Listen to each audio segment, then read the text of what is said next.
Okay, good morning all. Today we have the honor to have Pak Kim, Professor Kim of Department of Cultural Anthropology, Gangwon National University, South Korea.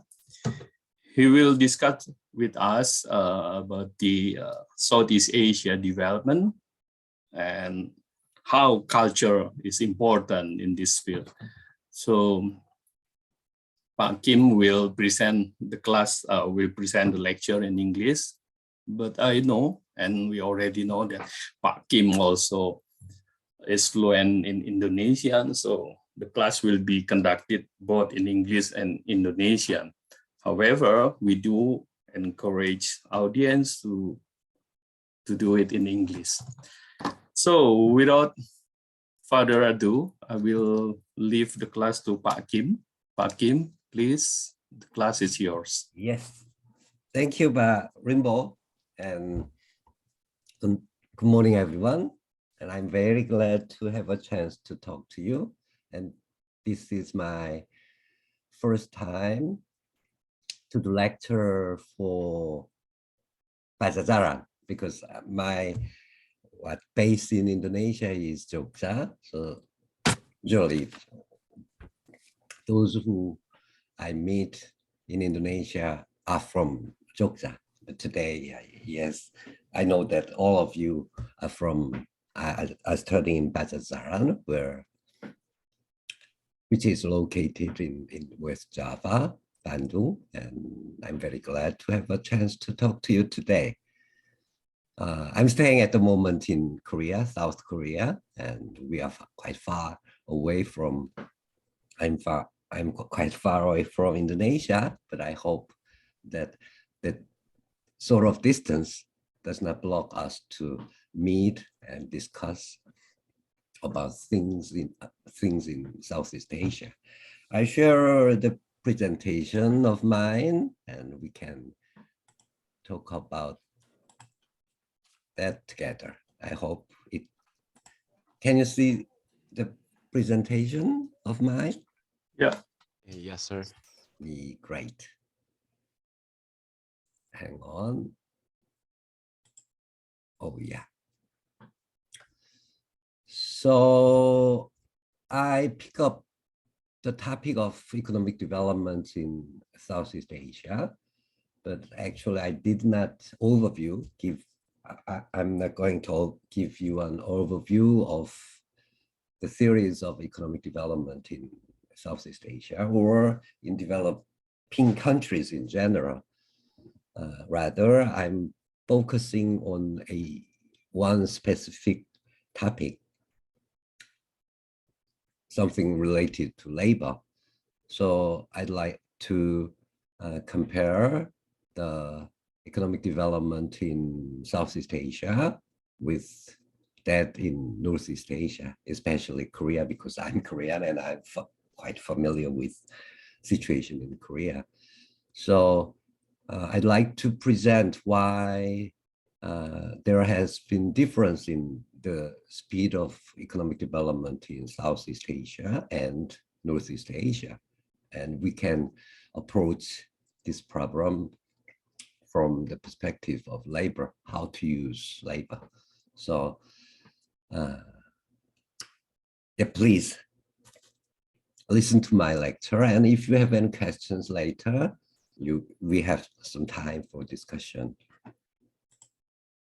And let me introduce myself first. And my name is Kim Hyung-Jun, and I'm Korean. And I'm working in Cultural Anthropology Department in Gangwon National University. And as you can see, I did my first research in Indonesia back in 1990s. And at the time, the focus was on some sort of changes in rural villages. And at the time, I was quite interested in economic and socio-cultural changes happening at the time in rural Java. So that was my picture in the field. You may understand where the picture was taken, yeah, it was some very vast area of sugarcane plantation. And then, yeah, actually I wrote some articles and books on Islamic changes and sociocultural changes in rural areas of Java. And after that, I have done my researches on various aspects of sociocultural changes in Indonesia and Islam. And at the moment, I'm studying the Islamic organization of Muhammadiyah. So actually, I'm not that specialized in economic development, but still I have had interest in it. So today, what I present is not what I have done my research in depth, but still I think we have some things to discuss together. So today we will briefly look at the economic growth in Southeast Asia and comparing several countries in the region. And after that, I'm going to pick up the topic of agricultural evolution. I hope some of you may be familiar with this concept. So the concept of agricultural evolution was made to examine how Indonesians in general and how the Japanese dealt with population pressure in a specific economic condition. And it explains why and how population pressure can contribute to the development of economics in general and development of the life of ordinary people in rural areas. And after that, in order to give you some perspective on comparison, I'd like to talk briefly about Confucian capitalism. I think some of you may have heard this concept, but there are among several efforts to explain economic development in Northeast Asia, I think the concept of Confucian capitalism is relevant to approach the issue of how to explain economic development in Northeast Asia, especially Korea and Japan. And later we will wrap up with the question of how culture matters in the process of economic developments. So that's the outline of my lecture today. Yes, first, this is the data on GDP. I know that everyone here may understand the concept GDP. And so we can see that Indonesia has the biggest GDP in Southeast Asian countries. Is about $1.160 trillion. And compared to Indonesia, Thailand, Malaysia, and they are the second and third, but the amount of GDP of these countries are far less than Indonesia. So in that sense, Indonesia has the biggest economy in the region. But this is not because Indonesia has experienced a fast-growing economy for the last several decades. This is primarily because of the large population Indonesia has. So if we get to the data on GDP per capita, we have somewhat different pictures. The highest GDP per capita is in Singapore and next Brunei. And both countries are small countries, but anyway, they have the highest number. And after that, we can see Malaysia is placed on the third, and Thailand fourth, and Indonesia is fifth. So compared to Singapore or compared to Malaysia, Indonesia has, in terms of GDP per capita, has placed on the fifth among the Southeast Asian countries. So in that sense, the number for, if we see the GDP per capita of Indonesia, it is about $4,000 last year, and about 10 years ago, it was about 3,700. So in that sense, there is some growth, but the growth can be evaluated to be not that dramatic. It is about 5 to 6% every year. The next, I show you some data on wages, the minimum wages in these countries. And you can see, I underlined some of the countries: Vietnam, Malaysia, Indonesia, and Thailand in Southeast Asia. And you can see that monthly minimum wages in these countries is about $200. Vietnam, the minimum is something like 170, and Malaysia starts from $272. Indonesia, 123, and Thailand is something starts from 300.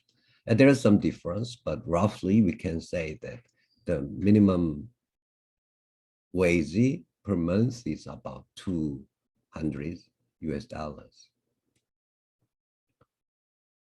And at the bottom of the table, we can see the monthly minimum wages of South Korea and Japan.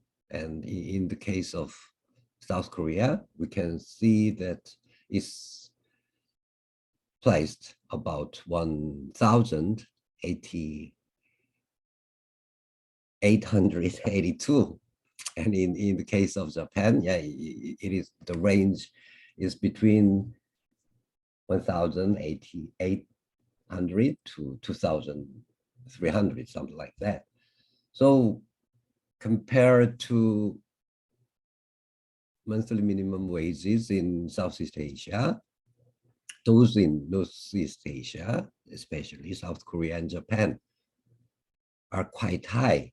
So it is the minimum wage. So when we just look at the daily minimum wages, for example, in Korea, the minimum wage for a day's work is about $62. And in the case of Indonesia, it is between $4 to $10. $10 might be for Jakarta region, and $4 might be for Jogja region, something like that, more a place far from Jakarta. So that means if we work for a day in Korea, we can get 10 times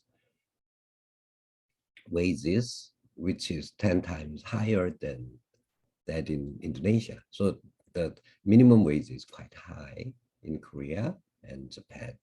That, of course, that does not mean that Koreans and Japanese have a far better economic condition. Because everything is, the price of things are quite high in Korea and Japan. So you have to pay, for example, 10 US dollars for just one meal. So in that sense, the high wages does not mean a higher welfare state of citizens, but in spite of these differences, differences in prices, still we can say that economic condition of Southeast Asia and Northeast Asia is quite different, and the gap is quite wide.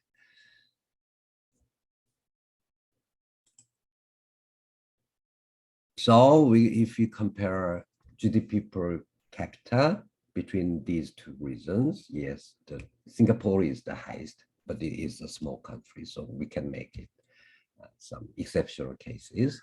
So we can say Japan has 40,000 US dollars, and South Korea is about 30,000, and Taiwan is 26,000.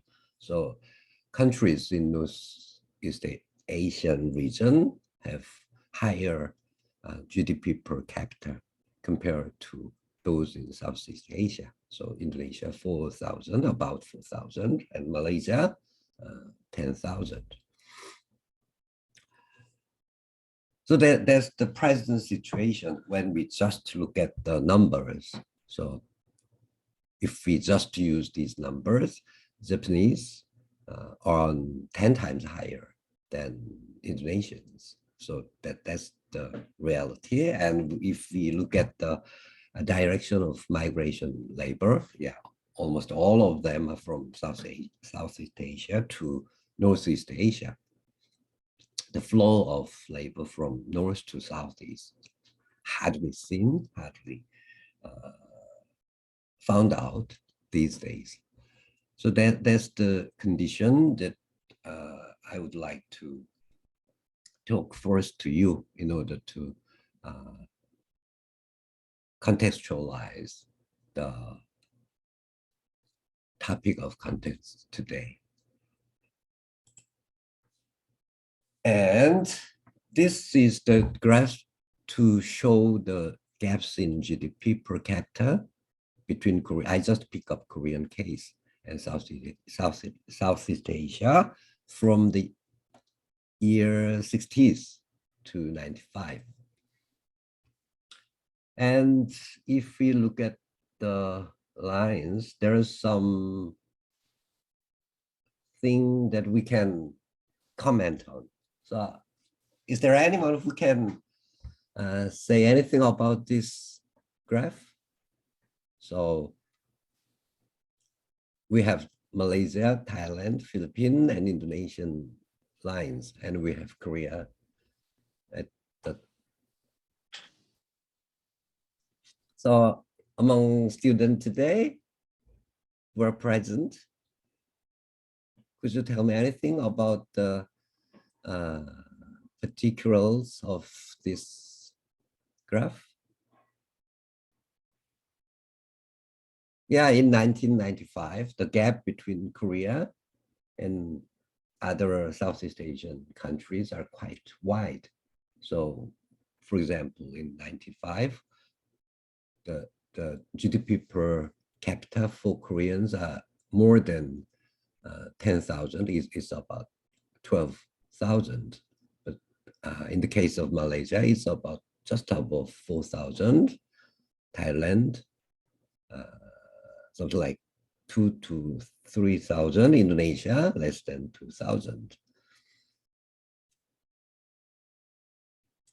Yes, so if I give lecture face to face, yes, there may be someone, but because it is through Zoom, like my students in Korea, it's a bit difficult for us to communicate freely. But anyway, what I'm trying to say is that let's see the difference, the gaps in the 60s and 70s. And as you can see, actually it is difficult to say there is a remarkable gap between Korea and other Southeast Asian countries. Kim, yep. There's someone raised hand, so oh great, probably, yeah, probably. Okay, please, Sadira, Raka. Swastika. Yeah, please, Sadra. Okay, good morning, sir. Let me introduce myself. My name is Raka, and I don't really into economic stuff, but I have one question. Mm-hmm. As we all see in this graphic, I see Malaysia is increasing more than the Indonesian. Hmm. Okay, so my question is, what does make Malaysia GDP per capita increases at the moment? Is it because of, Yes. I don't know how to say it, but yeah, the point is, what does make Malaysian GDP per capita Okay. increases at the moment? Right. So we can see that from 1970s and 80s, the gap between Malaysia, the second line, Yes, it is. yeah, and Indonesia. Yes, Yeah, the gap Malaysia is more higher than the Yeah. Indonesia. Yeah, we will talk about that later at the end of the lecture. Okay, I so think that's a good question because I'm just focusing on Korea and other Southeast Asian countries, but still we have the gap, the difference between Malaysia and, for example, Indonesia or the Philippines. So in that sense, the graph shows some two different pictures. Because as I said before, what I'm trying to say with this graph was that in the 60s and 70s, early 70s, there is no remarkable gap between these five countries. Yet there might be a little bit a small gap, but still we cannot differentiate it. But at the end of 1970s, for example, 1980, we can see the gap between Korea and Malaysia and other three Southeast Asian countries is getting wider. And in the 1990s, yeah, the gap is much wider than before. So we have to think about why before in the 1960s and 70s, there has been no gap between these five countries, but why the gap between these countries has been getting wider in the 80s and in the 90s, and actually, yeah, 2000, yeah, the gap is much wider. So that's the question that I would like to propose today, and that I ask you to think about today. And I just focus on Korea and other Southeast Asian countries, but Raka focused on the different paths of Malaysia and Indonesia. And we will later talk about that. Although I'm not sure whether I can give you a very clear answer to that question, or we can discuss it. So that could be a good question to start today's lecture. Are there anyone else who can say, who can comment? I think everyone can do it,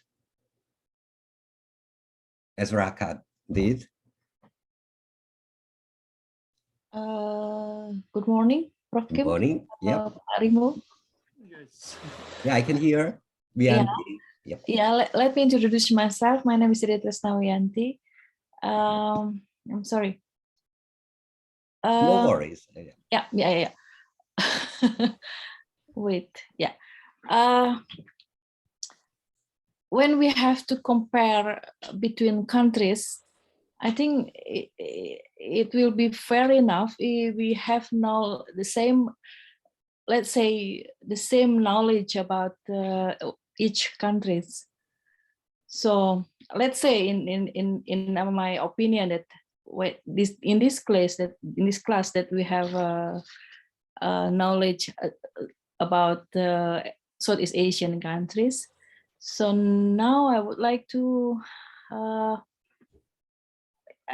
also we have the similar knowledge about South Korean also. So if possible, would you please explain what kind of country is South Korean is? So maybe we can imagine that's why that the GDP is so high if compared with other countries in Southeast Asia. Yeah, that's a good question. Yeah. But still, yes, of course. Yeah. in order to explain, it takes a lot of time for me to say something about Korea. But when we just look at the figures, the numbers, in the 1960s and until early 1970s, the GDP is almost GDP per capita was almost same in Korea and other 4 countries. And later I will talk about that a little bit more, but from the 70s and throughout 80s, there has been some changes. Korea, as you can see, goes quite high in terms of GDP and GDP per capita. So in that sense, we will see Korea, as you may know, these days, it is one of the developed countries in Asia. But back in 1970, I was born in 1965, which means that when I was born, Koreans were also facing some sort of shortage of food. Of course, I could not remember, but anyway, what I heard was that the situation that I heard about Indonesia back in 1960s, at the time, hunger and famine was quite widespread in Indonesia. And after that, Indonesia, now back in the 70s and 80s, they started to not to worry about food. But before that time, Indonesia was shortage of food. And so people were hungry and they looked for jobs, and there was no job opportunities like that. And the situation was same in Korea back in 1960s and until mid or at the end of 1970s. Koreans also faced the sort of shortage of food, shortage of work opportunities or something like that. So when we just look at the condition of these days, it is likely that Korea has been rich for quite a long time. But the fact is that Korea was not that rich in the 80s, even in the 1980s. So before that time, the economic condition was almost same in Korea and Indonesia. So there was the question which drew a lot of interest from scholars, how to explain the difference, but still we don't have definite answers, but I will explain later just one answers which may explain such a different developmental process in Korea and in Southeast Asia. So later we will a bit more talk about economic condition of South Korea and Taiwan and Japan too. Japan is somewhat different because Japan has been rich for more than 100 years. So they have been developed from the early 19th century, 20th centuries. But in the case of Korea, because we had Korean War back in 1950, so the negative impacts of war continued until early 1970s. But anyway, that was a good question, and I will give some answers to that question later. Great. I think everyone can say something. Are there anyone? Yeah, it's more, it is not boring if I just say something about the presentation. Yeah, it is quite boring, but if you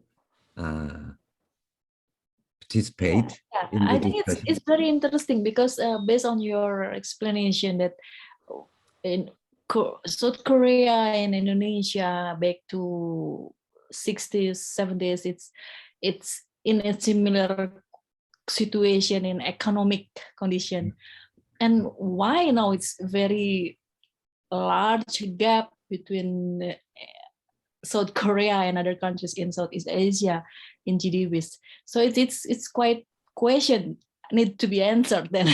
Yeah. I'll waiting for your explanation. Yeah, I'll give you an answer. I'm curious then. Yeah. But will Yes. will have Okay. a very brilliant idea later. Yeah. Thank you. Yeah. May I give some opinion, Prof? Yeah, Purnama. Yep. Okay.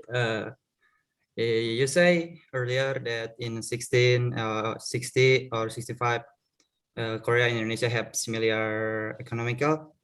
In my opinion, why Korea have some gap with Indonesia and other country in Southeast Asia? Because I think Korea changed the country from agrarian country become industrial. I think maybe while Indonesia, Thailand, Philippines still stick to their agrarian country. Maybe if you change the year around 2010, 2015, maybe I will give you a different answer. I think it is because K-wave, just like K-pop, K-drama, that have some great impact in South Korea economy. I think it's my opinion. Thank you. Oh yeah, great. So,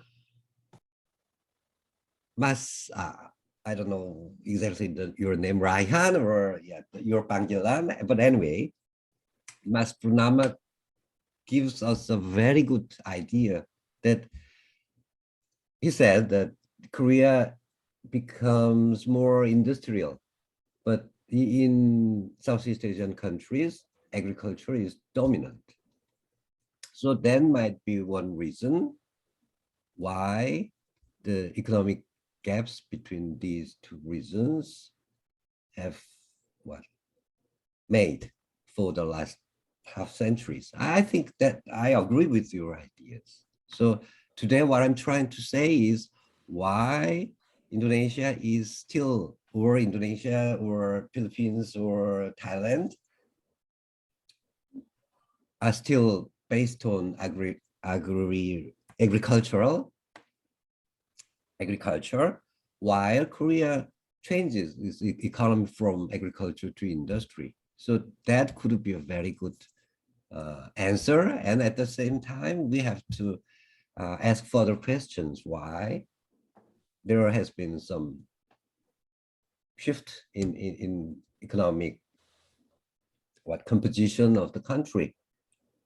In the case of Korea, from agriculture to industry. But the process of change from agriculture to industry has been slow in Southeast Asian countries. So that was one of the questions that we will have for today's lecture.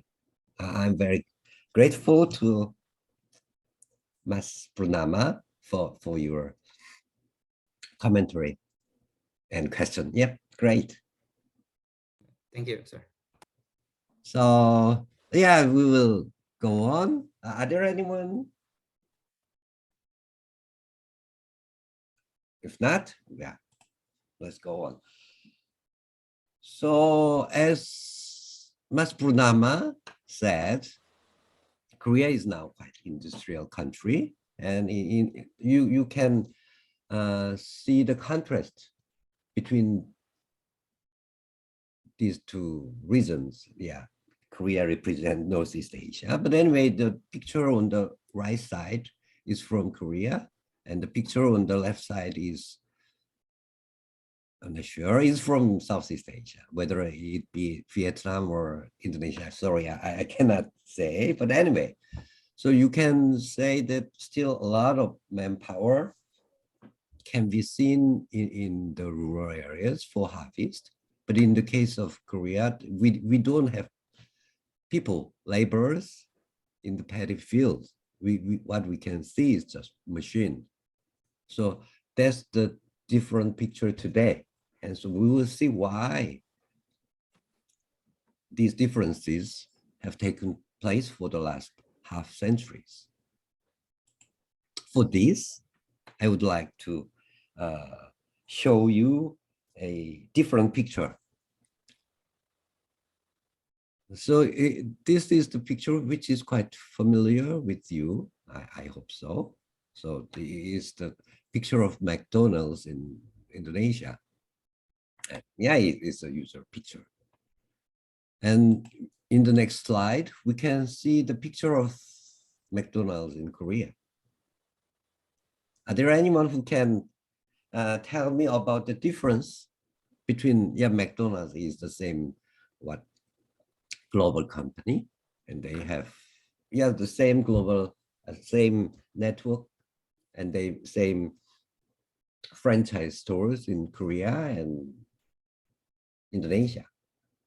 So what could be the difference between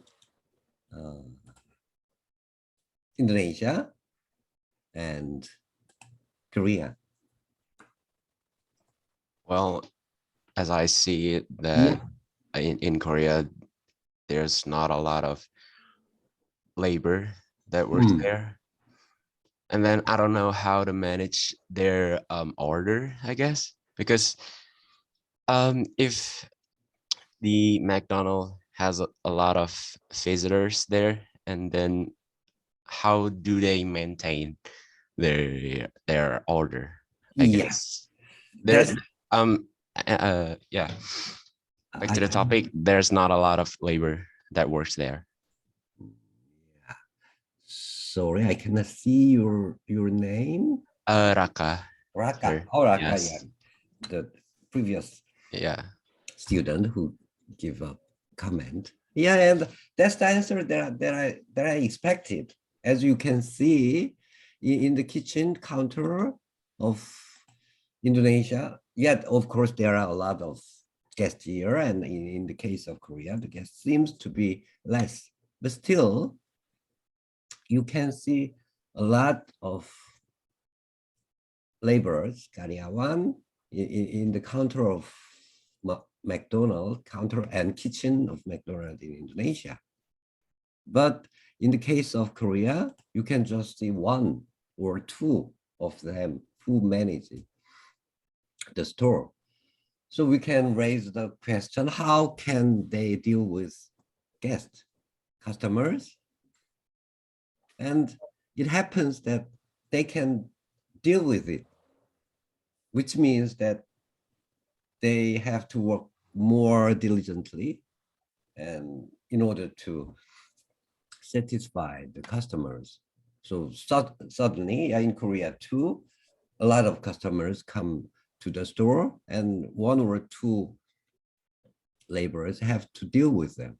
But in the case of Indonesia, as you can see, is another picture, we can see almost always there are a lot of, so whenever I came to Indonesia, I love to look at how many persons are working in McDonald's kitchen and counter, and roughly, of course, I do not have exact data, but more than 10. There always are more than 10 people who are serving for the customers. So in this sense, we can say that this may be because the number of guests are different. Yeah, that could be an answer. But on the other hand, there may be some sort of perception. So people perceive an adequate level of labor use. So when you go to department store in Indonesia, you can see a lot of karyawan there. But if you go to the department store in Korea, actually there are not many, just a few of them. So if you want to say something to karyawan, you have to look for them. And if we go to Western countries, the number of karyawan decreases. So when you go to department store in US or Australia, actually in just one floor, you can just find someone in the counter. So every culture have a perception how many is relevant for manage the same space of store. So in this sense, what I see in Indonesia is that always the labor is abundant wherever you go, whether it be department store or whether it be McDonald's or some other small restaurants. So that's one of the things that we have to focus in order to compare economic development in Southeast Asia and Northeast Asia. So in order to explain this today, I think the concept of agricultural involution proposed by Clifford Geertz, is quite relevant to understand the relevant or appropriate number of laborers in a certain workplace. So I hope some of you may have heard about the concept of involution, and it was written about half century ago by Clifford Geertz, and the focus of the his research was in the 1950s, rural Java. But still, I think it is quite relevant to understand the later condition of economic development, both in Indonesia and in Korea. And the book was translated in Indonesian, Involusi Pertanian, and in Korean. So you can see Korean scripts here. So it's something like, if I write it, if I pronounce it, it's something like 노업의 내향적 정교화. It's agricultural involution in Korean. And you can see the subtitle. And the subtitle of the book is The Processes of Ecological Change in Indonesia. So Clifford Geertz view ecological change in Indonesia and propose the concept of agricultural involution to explain changes, processes of ecological and economic changes in Indonesia. So there is another concept that can compare it to involution. So what is most common is evolution, definitely. Evolution is a process of change from a certain stage pattern to another. So that's a great leap from one stage to the other. That's the concept which is used to describe transformation of something from one to the other. And we have the concept of devolution, and it is rarely used in academic discourse. But anyway, it's a process, something like back to return to the original or previous stage. So devolution points out a process of change which returns to the previous stage.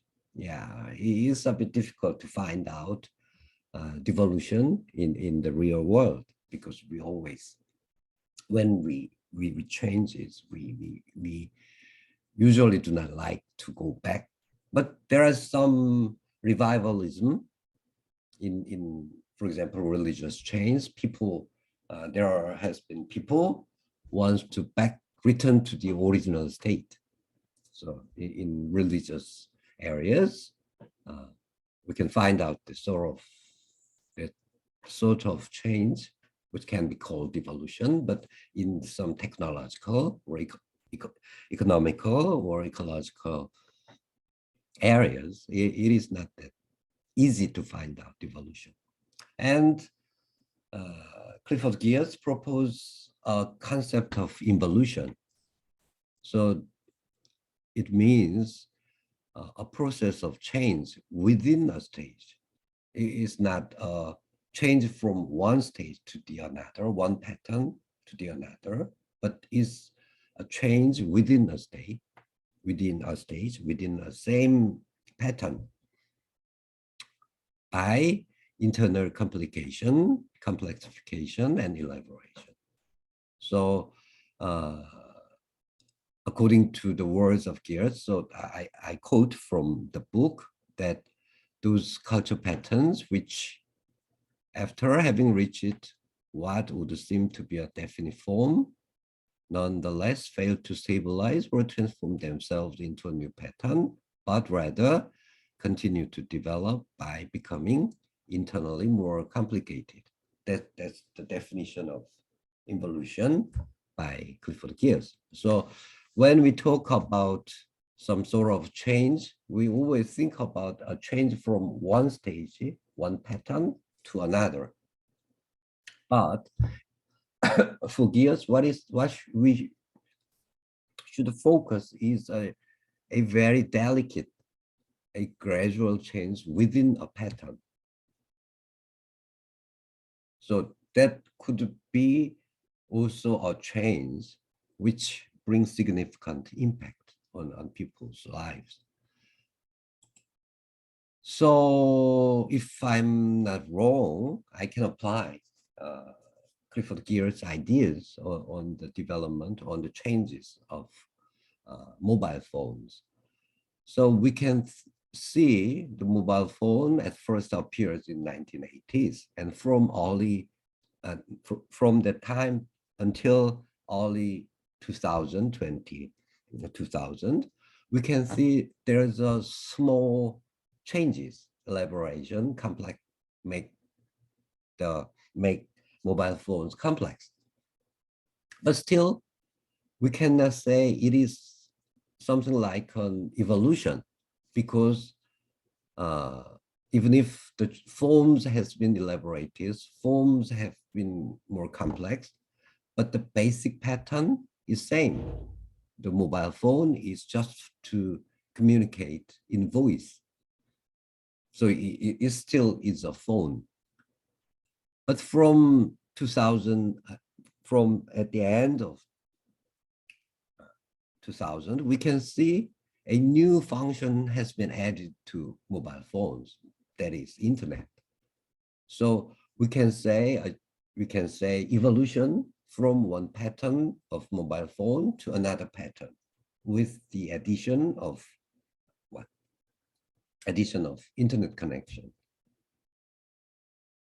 But still, we can find out the process of evolution within each pattern, that the first mobile phone might be big like this, so, and it is heavy like 10 kilograms or something like that. But at the end of the evolution process, yeah, the phone is very light, and it is far more technologically advanced. But still, the function, the basic pattern of mobile phone is same. And when someone added the function of internet into mobile phone about 10 years ago, yes, yet it is a dramatic change, and the pattern has been changed, so it can be called evolution. And after the evolution started for the last 10 years, yeah, we can see the process of elaboration. Yes, the iPhone starts from 1, and we now know that the series is something like 11 or 12.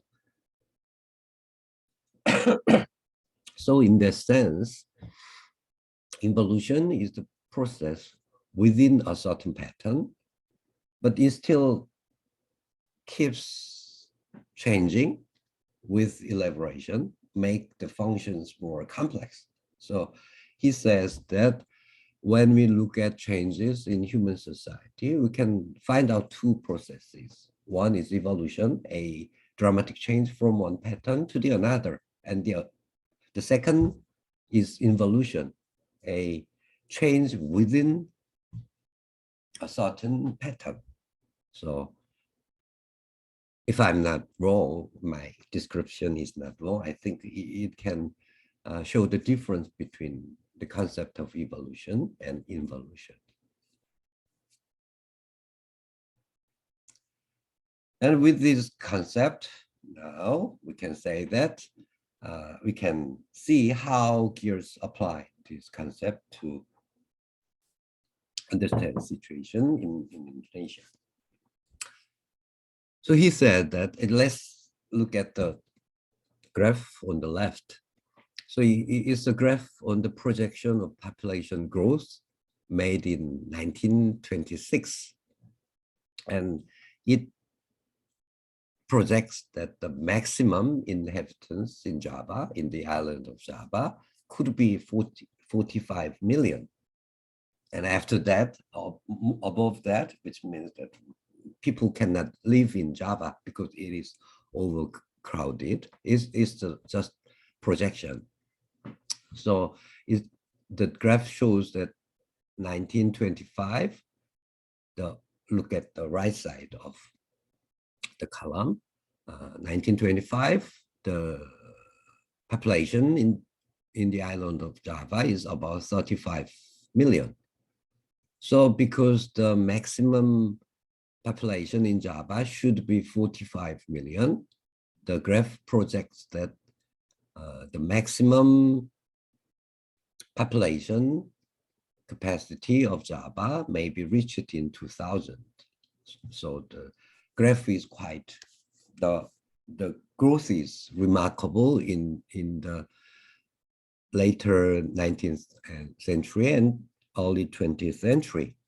But the projection expected that the economic growth will be slowed down so that the maximum population of Java, 45 million, will be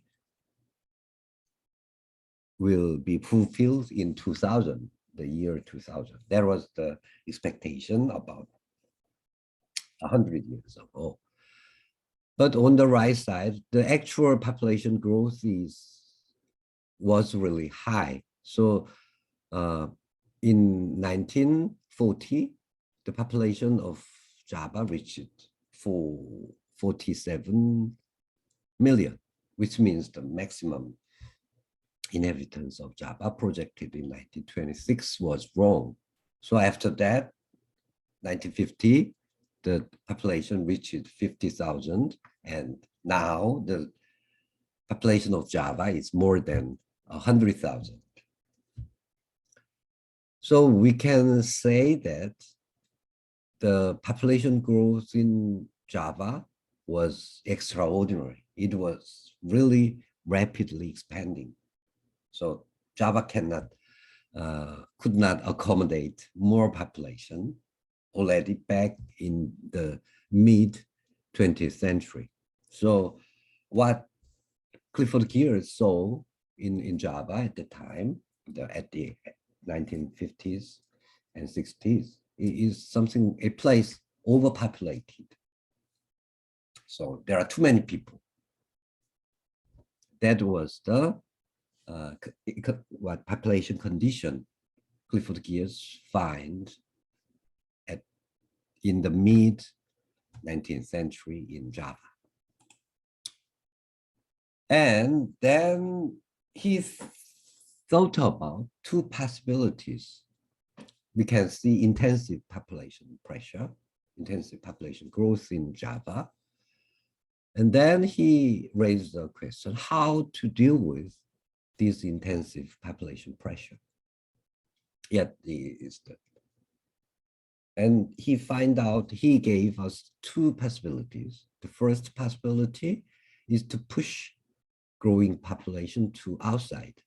So when we talk about rural areas, then because there are too many people there, one possibility to tackle with this situation is to push growing population to the city, to outside.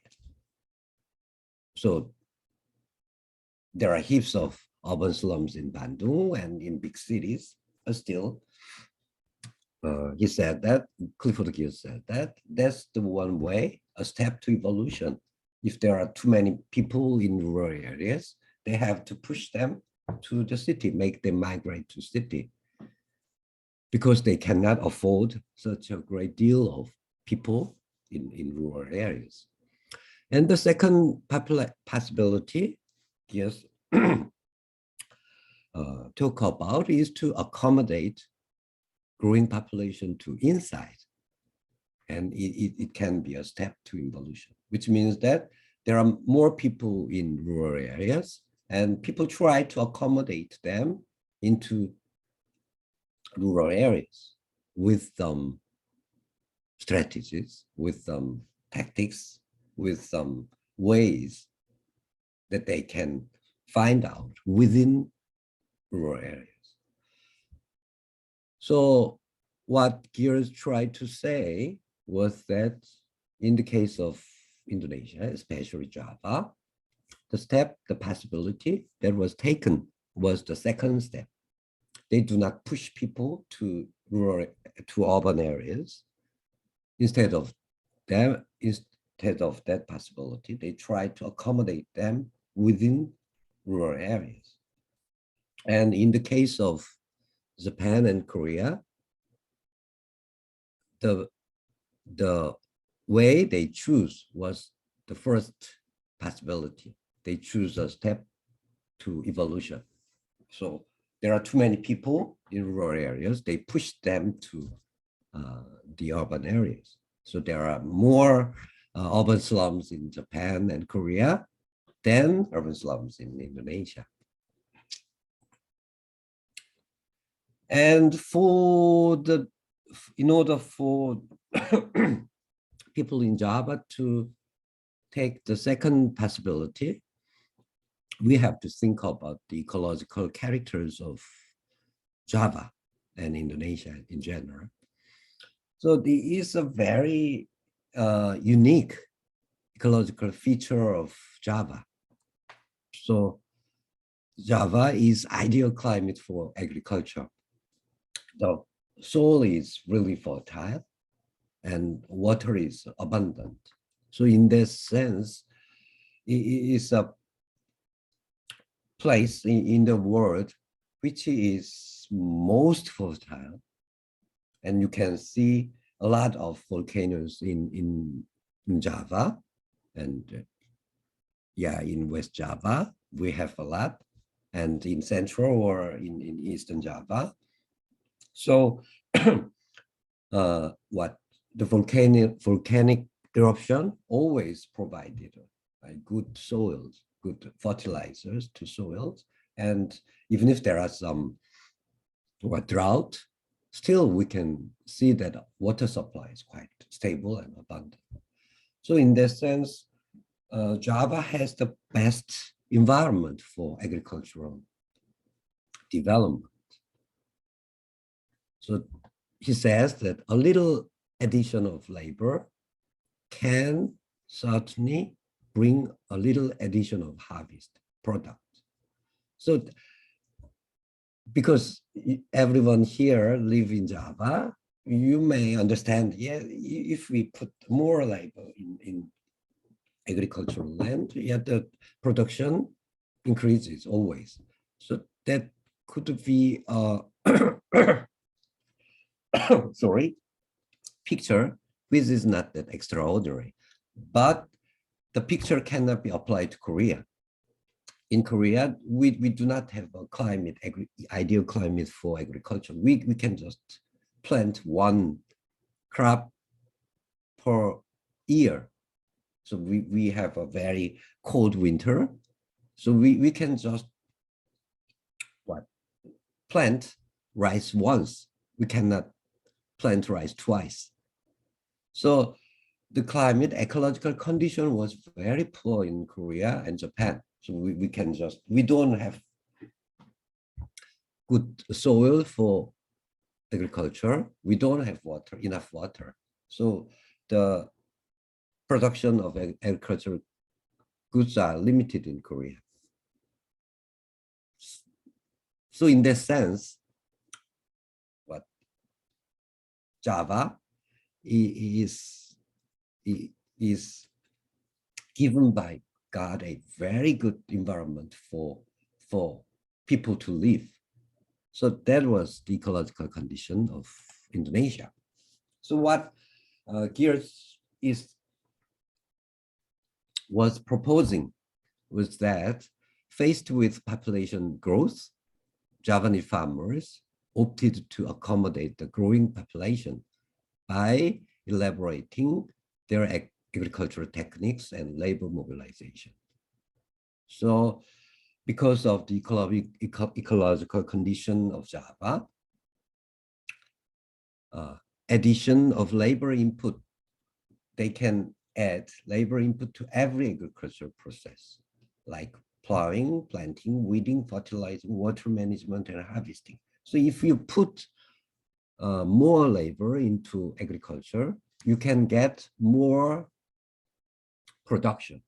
So that was based on ecological condition, and people choose to put more additional labor into agriculture rather than pushing people away from the rural areas to urban areas. That was what Gears observes. So there's some process of agricultural processes, and I'm not sure how you are familiar with agricultural processes. Definitely not. And I did some agricultural work while I do my research in Jogja. So I planted rice and weeding, and I carried out all the processes. And I can see that if you put more labor in agricultural work in Java, then you can get more harvest. So that's the change based on ecological characteristics of Java. And this is what typically characterizes the input of more labor brings more output. So that's the way how harvest works in Java. And you can, I'm not sure in the West Java region, but in the Central and Eastern Java, they use some agricultural tool called aniani. So you harvest with aniani, which means cutting grains one by one, which means you do not waste any grains in the field. You can harvest all of them. It is something like an intention to harvest all of them without any waste. So you can put more labors into the paddy fields. So that's the agricultural condition of Indonesia. Oh, we do not have time to look at that short footage of harvesting. And in addition to agricultural processes, some involution has been taken place in the areas of community. So we can see a lot of practices which emphasizes community solidarity. So emphasis on community, egalitarianism, and sharing. And you can hear duty to care for other community members. And in Java, we call it gotong royong. And I think in Sunda, there might be same practices, but with different words.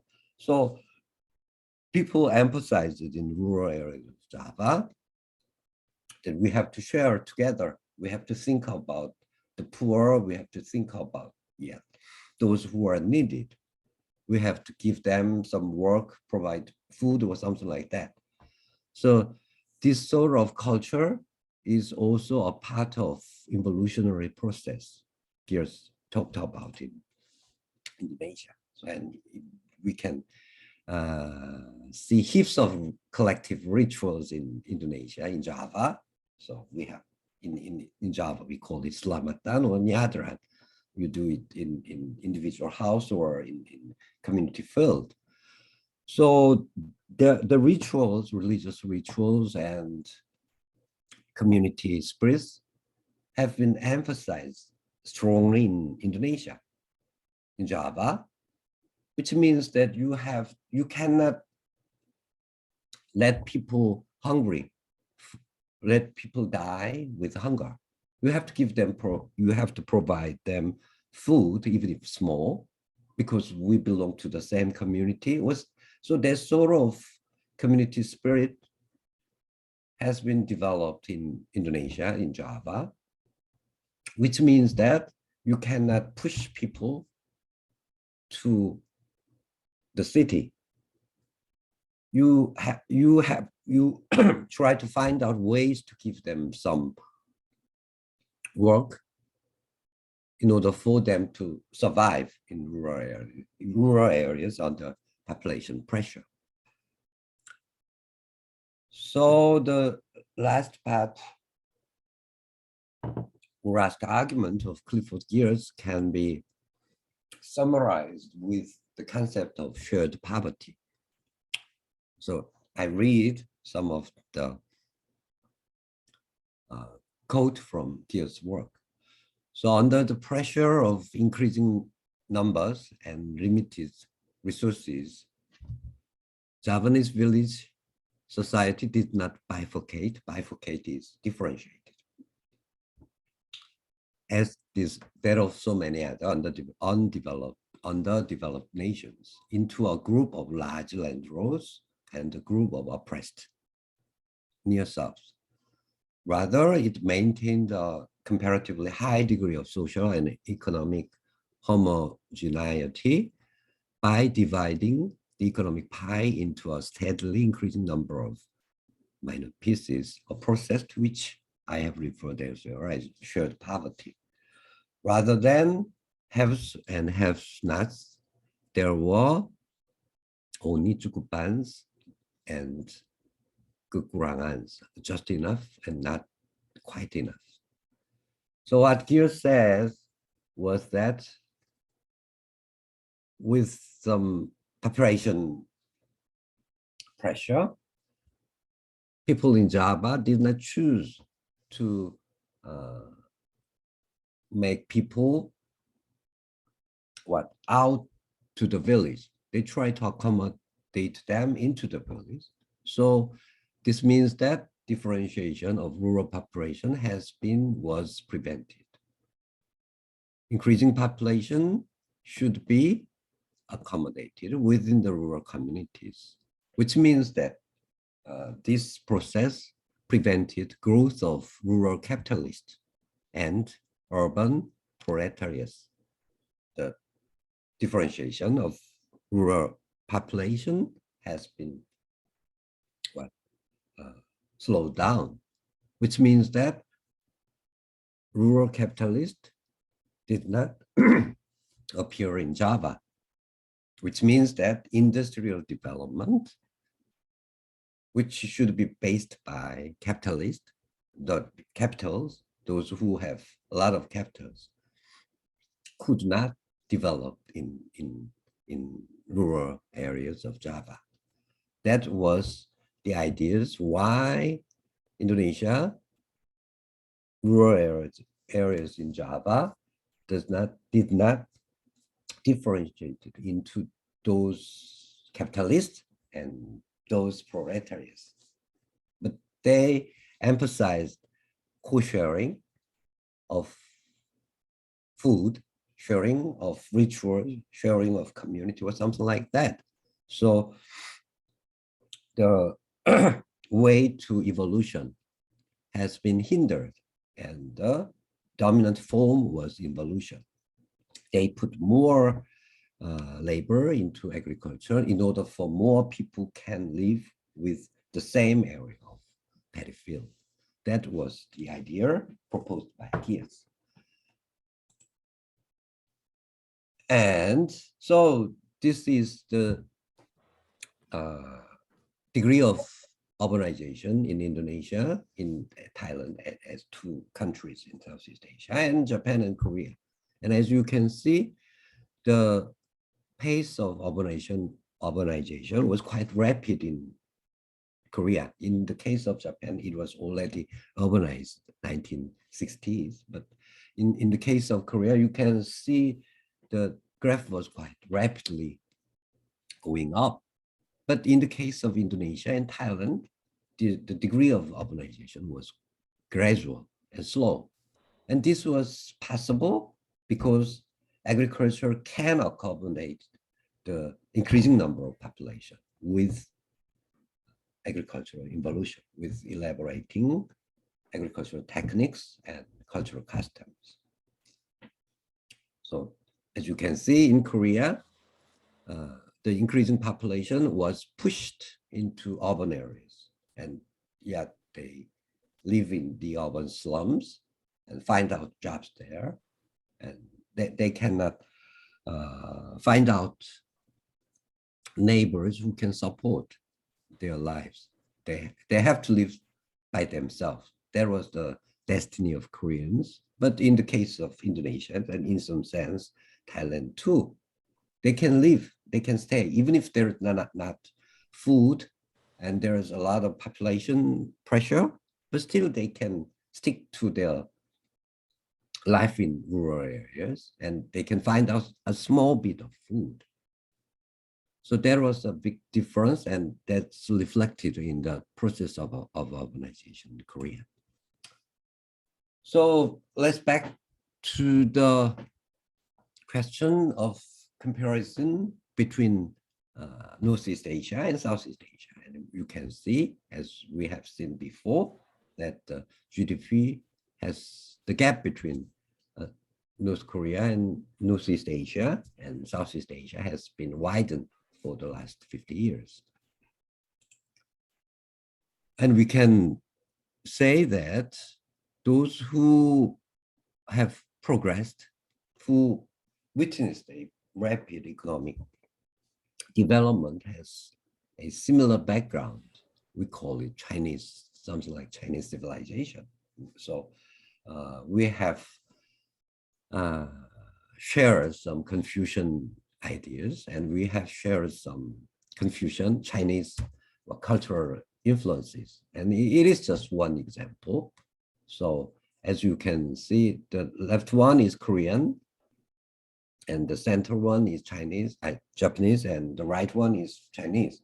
So we share the Chinese character together, even if how to pronounce it is quite different. In the case of Korean, we call it 1, 2, 3, 4. In Japanese, we call it 1, 2, 3, 4.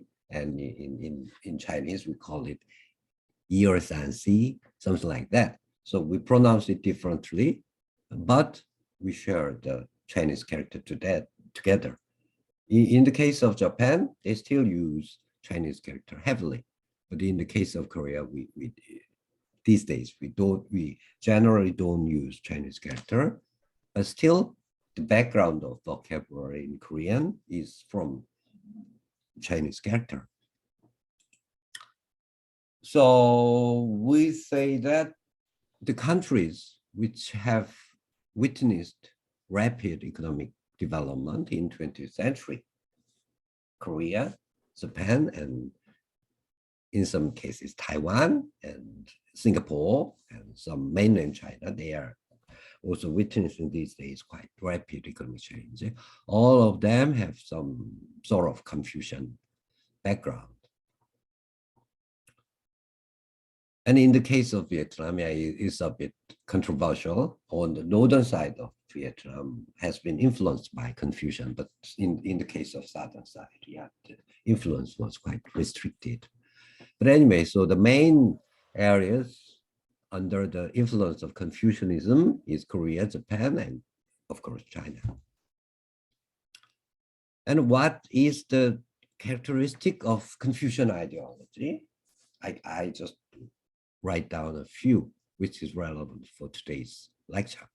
And in the Confucian ideology, we emphasize on social harmony. And it is same in Indonesia. We have rukun in Indonesia, but there is a very big difference.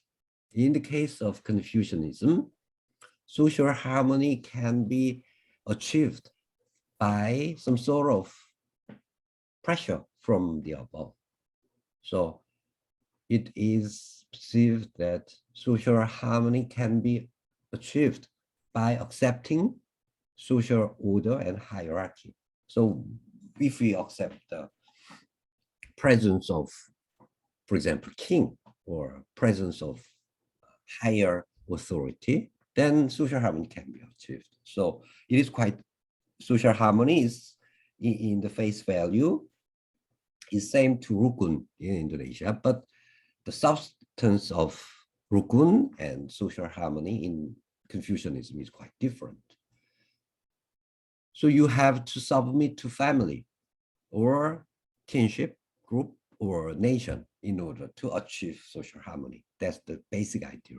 So society is not composed of equal people. Society has to be hierarchical, and there should be someone who are positioned to the higher position, and there should be someone who in the lower position, and you have to accept it. That's the basic idea of Confucianism. So because we have to submit to family, individual have to submit to family, have to kinship groups and nation. So the collectivism is developed highly. So you cannot, I think Indonesians can understand this idea, but in the case of Korea and Japan, we appreciate it.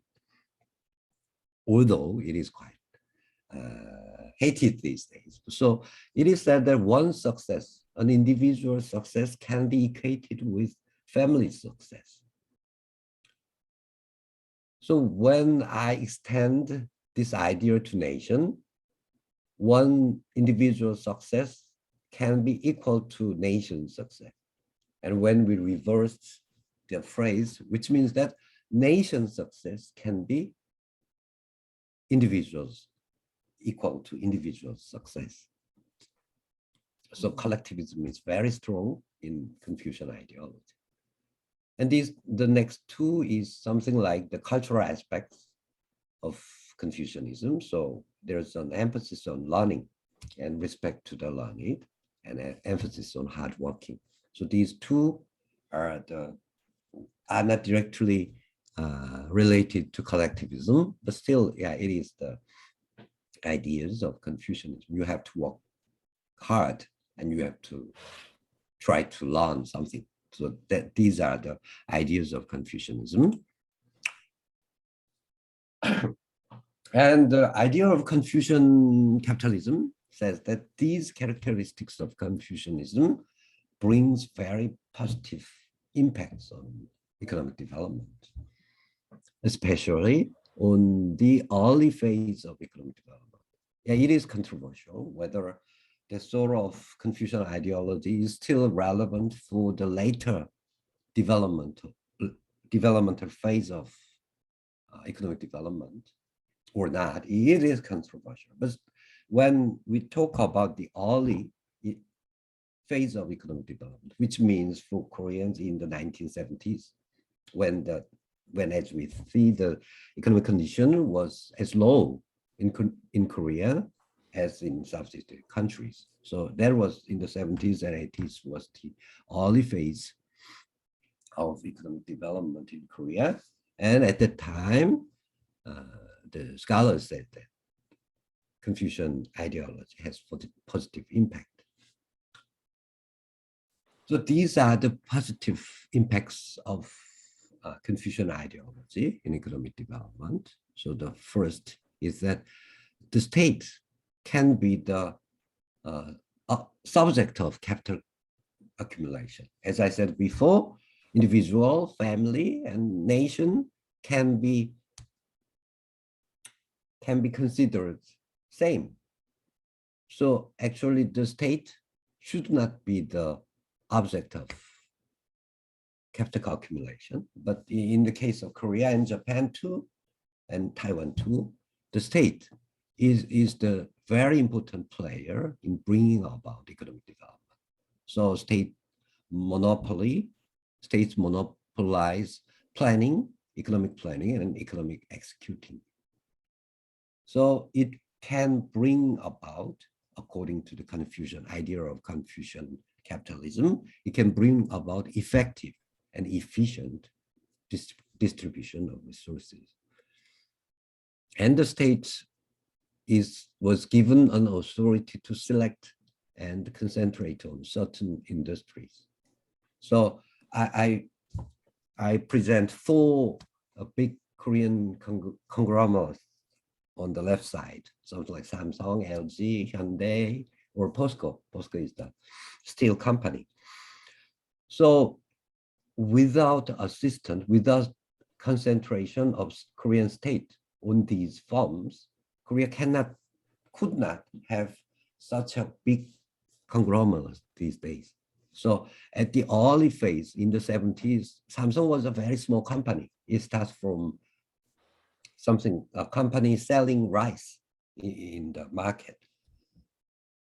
But it received a lot of grants, a lot of money from the state to build, in the case of Samsung, yeah, we know that we now have a big mobile phone company or something like that, or it produced everything. But anyway, the thing is that government subsidized a lot of money to these big companies.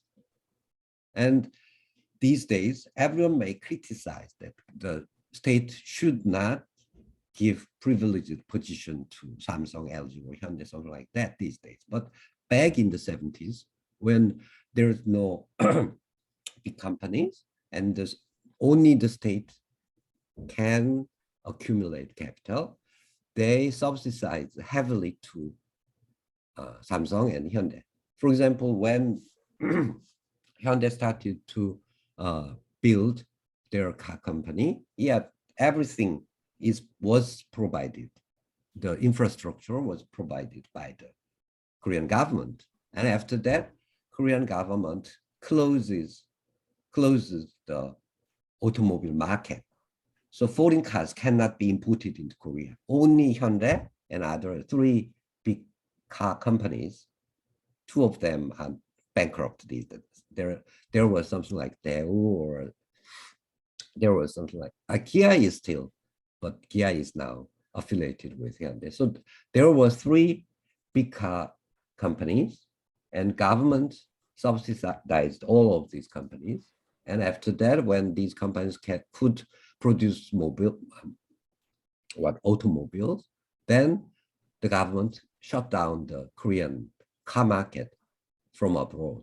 So from the mid 70s until early 1990s, foreign companies, foreign car makers like Toyota or Ford, they could not get into Korean market. So for about 20 years, Korean market could be secured from foreign influence, and these 3 big companies could develop their capacity to produce automobiles. So in that sense, the state played a lot in Korea, and it was not criticized because of Confucian ideas that if the nation became rich, then you could become rich. So that sort of idea could be supported by Korean citizens. And because of the connection, collectivism, it is said that the relationship, personal relationship, blood or birthplace or something like that is important. So that sort of relations can reduce transaction cost and fast execution.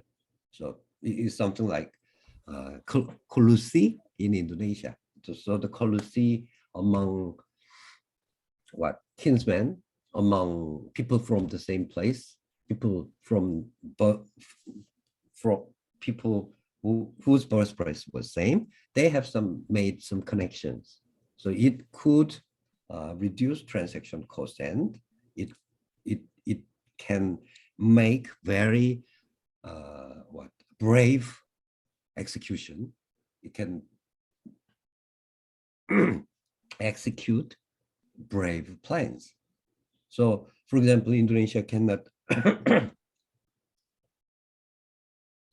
plan to make a big company, silicon company or something like that, because we don't have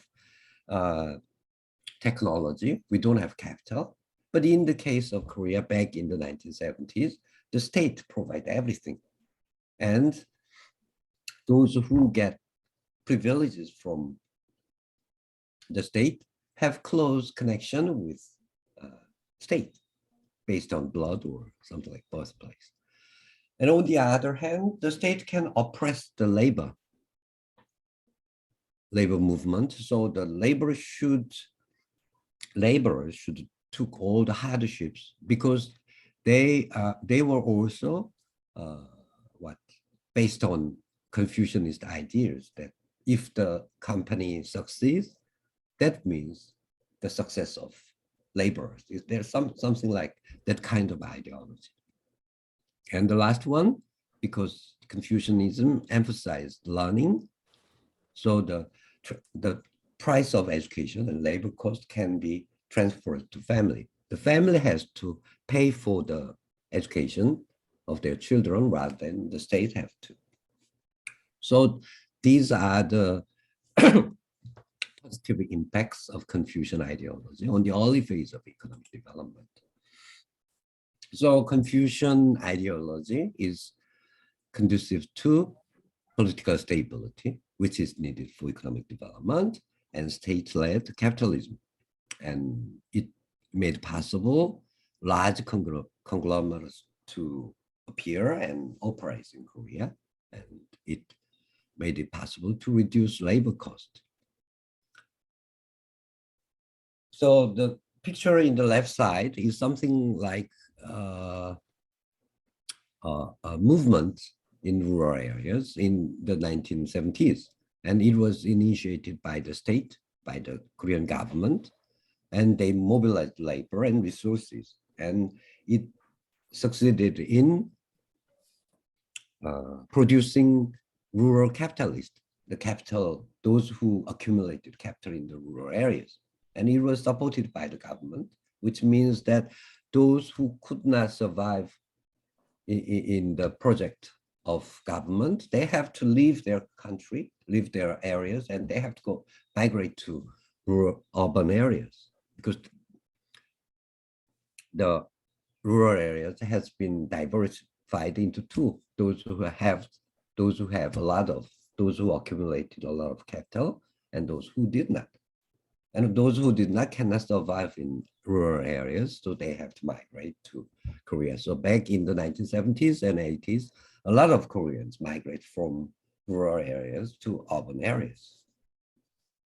So I sum up the impact of Confucian ideology on capitalistic development in Korea. So there is something like Smboyan motto. Success of Korea as a nation is equal to success of Koreans. So if I change it into Indonesian, success of Indonesia as a nation is equal to success of Indonesians. There might be among you here, there might be someone who may accept this model, but in the case of Korea back in the 70s, 80s, almost all people accepted that sort of ideas. And the second one is more extraordinary. For example, if I say success of Samsung is equal to success of Koreans. For example, success of what's the biggest company in Indonesia? Jarum, for example, something like that. So if I say success of Jarum is equal to success of Indonesians, there's no one who may agree with this idea. But in Korea, back in the 70s and 80s, success of Samsung was equal to success of Korea. I think most of Koreans accepted these ideas. So success of Samsung, success of LG, success of Hyundai can be equal to success of Koreans. Even if, for example, Koreans did not get any penny from Samsung directly. But because they have some sort of Confucian ideologies, they share it. So success of nation, it can be a success of an individual. And so with this sort of ideas, success of a big company supported by Korean government can be equal to success of individual Koreans. So there was the idea. So because of that idea, Koreans can accept a lot of sacrifices because the labor movement was oppressed, but still we have to accept that. because we still believe that success of nation can be equal to success of an individual. That was a very big difference. And that can be rationalized by Confucian ideas.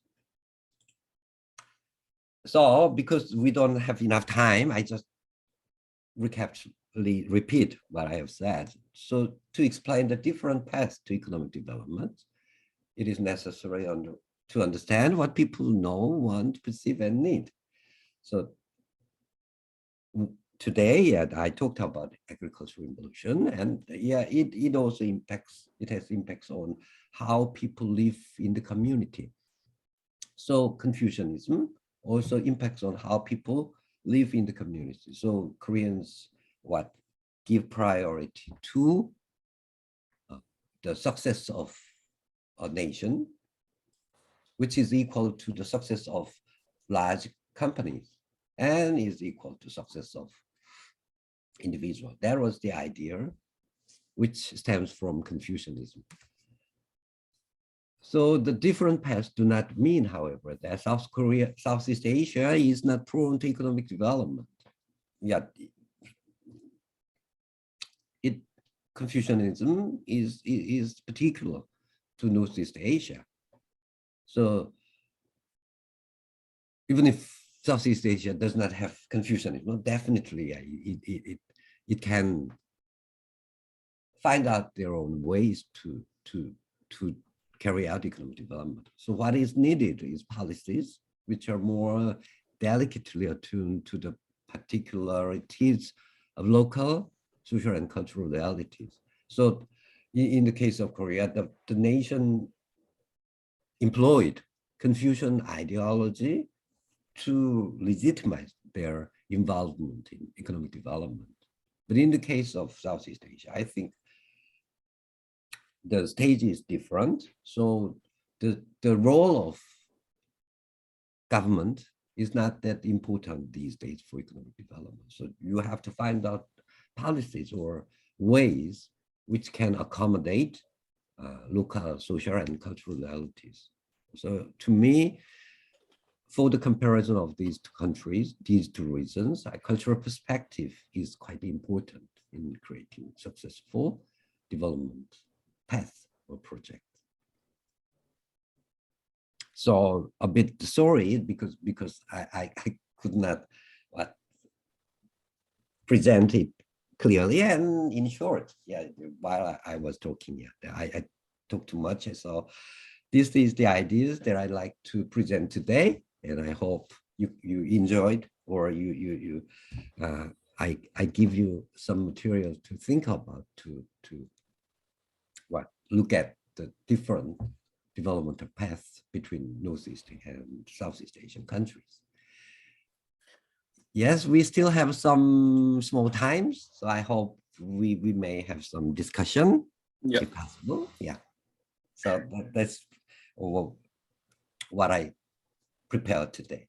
Thanks for listening, and we will have some discussion if possible.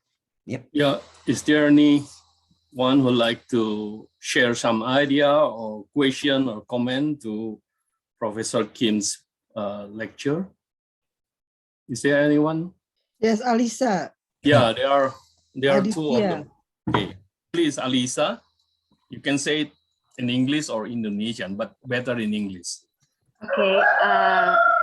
What? Hello, sir. Please let me introduce myself. My name is Alisa.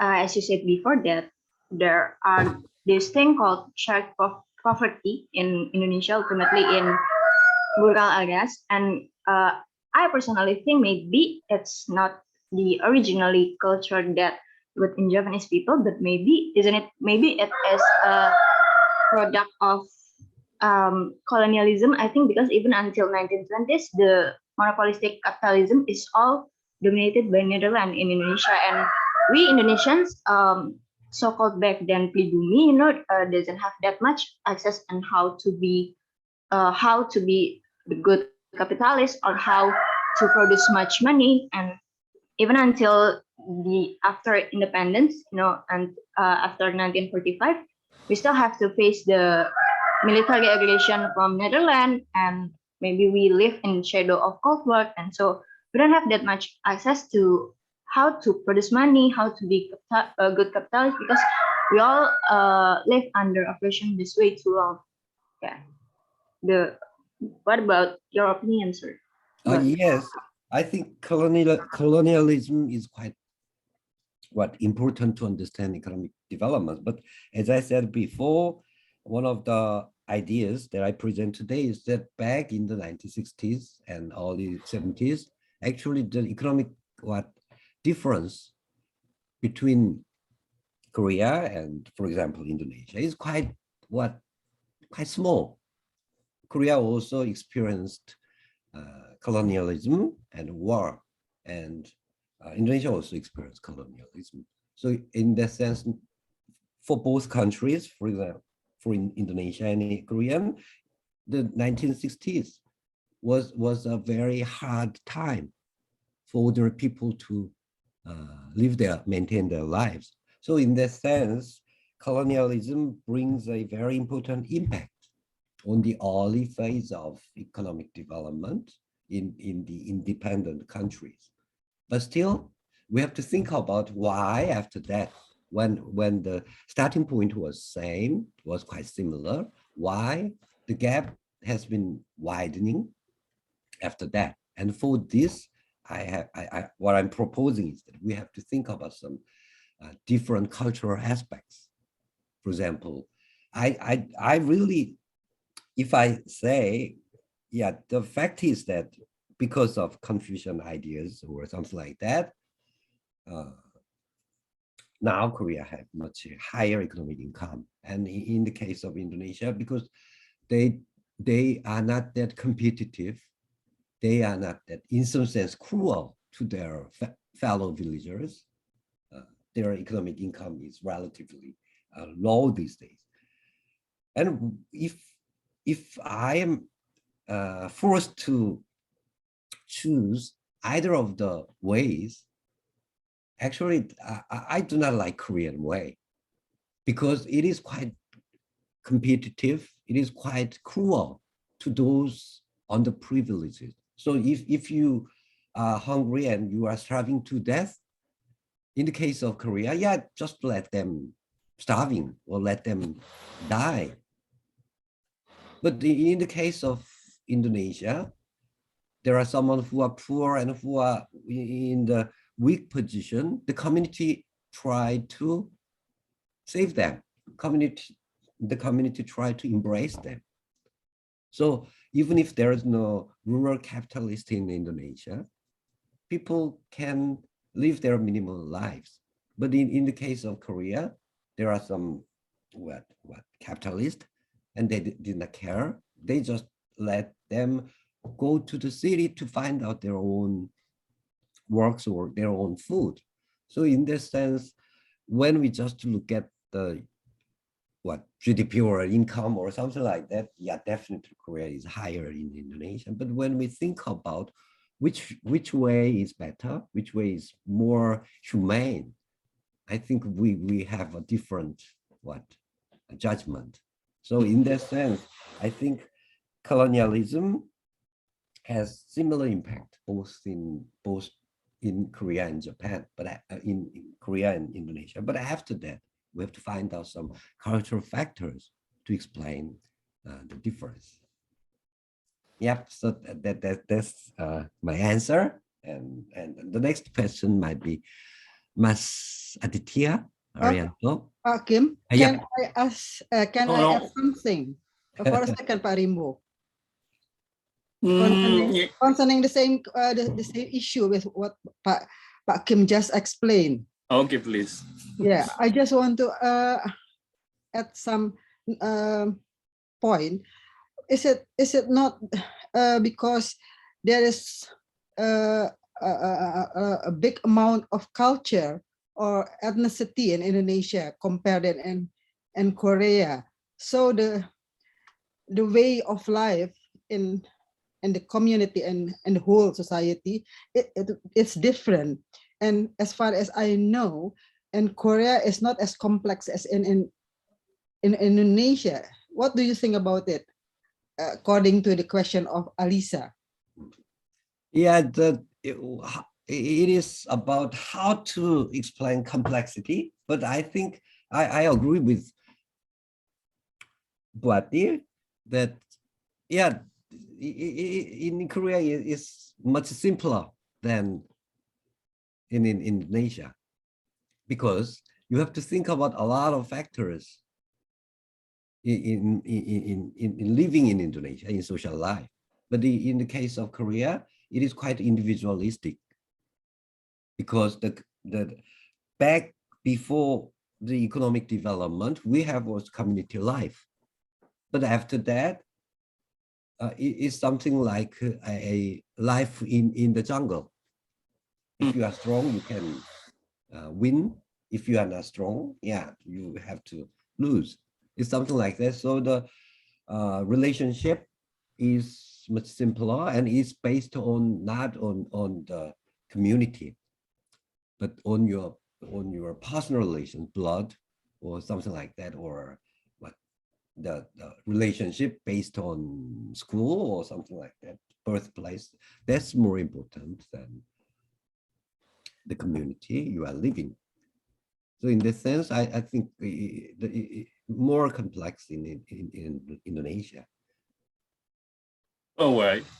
Thank Okay. you, Pak Kim. Okay, Aditya, please.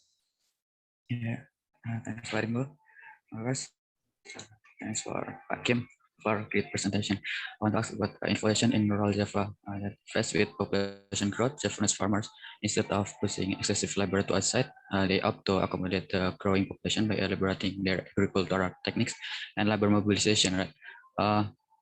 So how about densely populated area? What do you think to deal with it? Like in suburb of Jakarta, there was densely with low middle economy, with no natural resource, and with different background, different values, like that mungkin. Yeah, I think Yes. that's my question. Yeah, that's a very good point. So according to the idea of Clifford Geer's, when we just think about the general picture, not think about the hardship of people, in order to get some economic development, more poor people should be collected, should settle down in the big city. Then, yeah, because there are more people and they have to find out their ways to live. And then from that sort of agony and hardship, there might appear some capitalist. There might be someone who accumulate capital. So in that sense, in the areas of what Jakarta or like big city like Bandung, there should be more poor persons. So there might be some rich person who can gather capital from these poor persons back in the 50s, 60s. So in that sense, according to Geer's, the development of big cities in Indonesia was not that fast, was not that rapid enough to bring about capitalistic development. But in the case of Japan and Korea and Taiwan, as we see in the graph of urbanization, the pace of urbanization was quite rapid. So suddenly the big city, for example, Jakarta was big city during the colonial time, but it expanded gradually. But in the case of Korea, the big cities expanded rapidly. So suddenly there are heaps of persons. So the capitalists can use them with a very cheap wages. They can mobilize them. They can use them, and they can gather base capitals to make big company. So in that sense, I think the developmental path in the city is quite different from, as you said, different from development path in rural areas. But at the same time, these are connected. So in that sense, we can Yeah, it might be very interesting if we examine whether the growth of Jakarta is similar to growth of Tokyo or Seoul in Korea and Japan, or the growth is gradual and slow, so that hardship of people can be accommodated with these gradual developments. So that could be a very good question, and I think we have to see a different picture in urban areas rather than just focusing on rural areas. Yeah, thank you. Oh, well, Okay, thank you. is there anyone? Well, actually, I myself has have a comment or a question to your great lecture this morning, Pak Kim, regarding agricultural involutions. Are you saying that the way Indonesia and Korea and also Japan choose is that Indonesia choose involution while Korea and Japan choose evolution? That was a big different thing. This account for a big different thing in every sectors of life. So I think this condition is also supported by the local system or the kinship system. Well, as far as I know, that Japan is primogenitor, probably Korea too is primogenitor, while in Indonesia we don't have such kind of idea that only one member of family will inherit a plot of paddy rice or something. But yeah, we choose as we already know, or Pak Kim already know, kumpul orang ngumpul, mangan orang mangan or kumpul. So this the idea that yeah, it seems that we choose involution according to Gertz. So the other issue is that the ideology of Confucianism, that one's own success can be translated into the whole nation's success, or the other way around. Does it mean that the idea, this kind of idea, similar to what in developmentalist theory called trickle-down effect? You know, you're familiar with the idea of trickle-down effect, which is used by the Indonesia under Suharto, which use the terms of tinggal landas and trickle-down effect. But in fact, when we got certain kind of wealth, then the effect or the trickle-down effect did not happen, did not occur. So there's still gap between the have-one and the have-not, and the poor and the richest. And this is why then the fundamental, the economic fundament of Indonesia is so fragile when it was hit by the economic crisis in early 2000. Probably you make some comment about these issues. Yeah, and that's a very good idea, and I think there is some similarity. For example, we can find some similarity between Korean and the period of under Suharto. Yeah. So what I'm saying and what Geert has said is can be applied to the early phase of economic development. After that, we have to think about other factors. And for example, in the case of Korea, the one of the reasons that Korea can continue their economic development was democracy. Mhm. So when enough capital for takeoff has accumulated in the 70s and 80s, Korea happened to have democratic transition at the end of 1980s. So the system that I have said before, the system based on Confucianism, that your success, the nation's success, the one company's success can be equated with one individual's success. That cannot be maintained at the next stage of economic development. And fortunately enough, Korea has democratic transition from late 1980s. So even if there are some similarities between Korean under Korea in the 70s and those under Suharto's rule. A big difference is that Suharto's rule is not later based on transit to democratic period directly. But in the case of Korea, yeah, it is quite, the transition to democracy was quite smooth.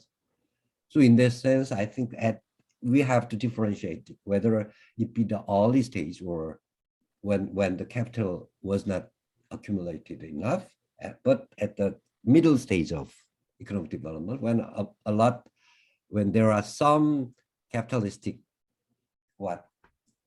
players in the market. So in this sense, I think what Barimbo has said, whether the accumulation of capital by the state or by companies can be distributed to the general populace may need some other factors too.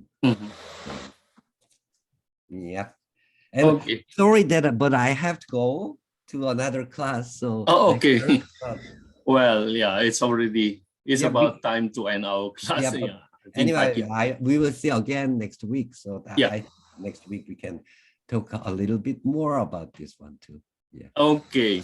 Yeah, we will see you again next week, and class also will wait to see and hear what your next lecture is. Thank you, Pak Kim. And thank you all for joining the class today. Okay, Prof. Okay. Thank you, Prof. Kim. Yep. Hello, Pak Jun. Yeah, thank you.